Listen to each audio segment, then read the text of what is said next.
Again, I said there's millions of things. I love to show my favorite things, and the cradle is one of my favorites. So I'll show you a cradle, and I'll show you a leg cradle, and I think we're going to be pretty close to time. So again, I always start from the same spot.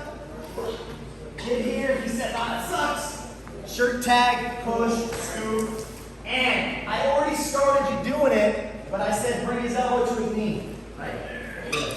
Now watch the difference. If I'm going to run him over in whatever it is, a cowboy or a bulldog or whatever you call it in your program, right? That was the first one. The difference is this. Watch. I'm going to sit my butt cheeks all the way down to where I'm sitting across his calf. Everybody seeing the same thing? Yeah. So I've extended myself here so this hand can let go, and my chest and my legs are going to keep it pinched here so he can't move, and I'm going to connect my hands. Now, here's the thing about me and cradles. Just because I connect my hands does not mean I deter him. Do you guys understand that? Yes or no? I'm going to let you show us. It does not mean that. If I connect my hands in a cradle, I've got the makings of a good pinning combination, but I have not gotten there yet. You understand? Yes. So once I connect my hands, they're in the middle of his body. Here's what I want you to change for now until forever. If you connect your hands on a cradle, you adjust your lock to his head. I made my hoop big. That means this. The hoop is big. I have to make it small. Does anybody know how? Yeah. Drop the elbows. Big hoop to get to his head, locks near his head. Drop the elbows. Okay, once I do that, I no longer need the leg, and I want to be chest on chest. Okay? I watched David Taylor one time in the NCAAs. And I think I were well in this match more than ever. He was a wrestling young man from North Dakota State. Hit him in the inside cradle like that. And he adjusted. And I'm like, I got to watch that. I got to figure it out. And I was actually at Kirk County, and buddy of mine, Jake Huffman, buddy of mine, Coach Roberts.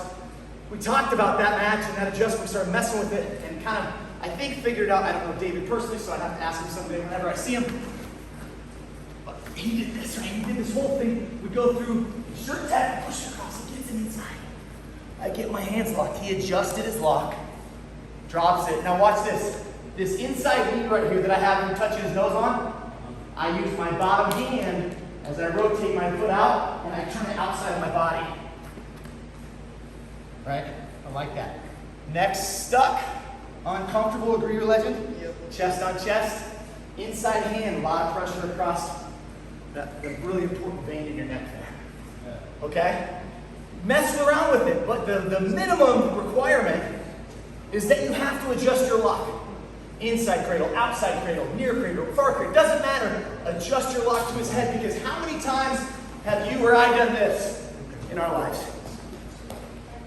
Look at it. It's like two. Anybody else ever done this? Yes. Yes? Yes. So I'm not the only one who got a cradle lock up and did not score a single near fall point in their life.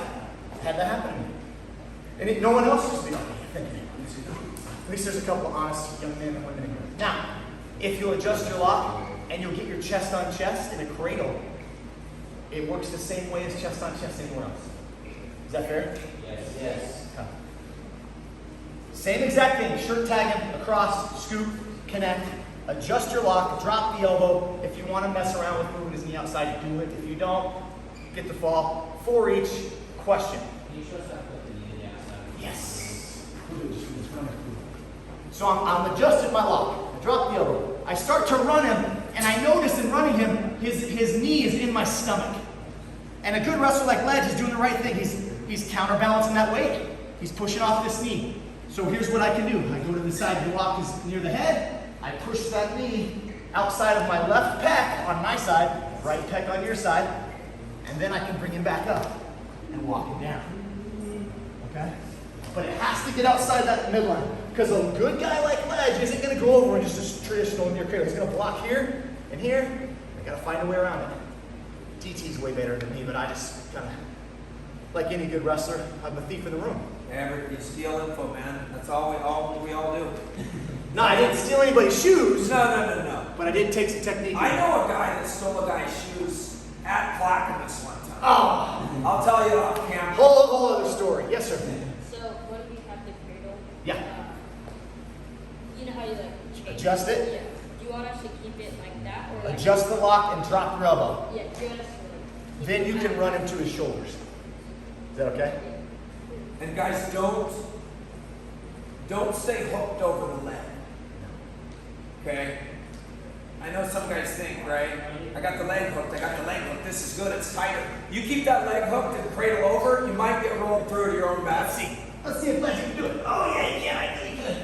Okay? He wrestled that kid named Abbas that moves around a lot. Yeah. I figured Fletcher could help me out. This is one where the leg hook isn't good.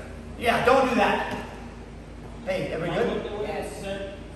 Let the leg hook go. You can hook it to continue the head to knee. Once I connect, I don't need it anymore. Good point. 3, 2, 1.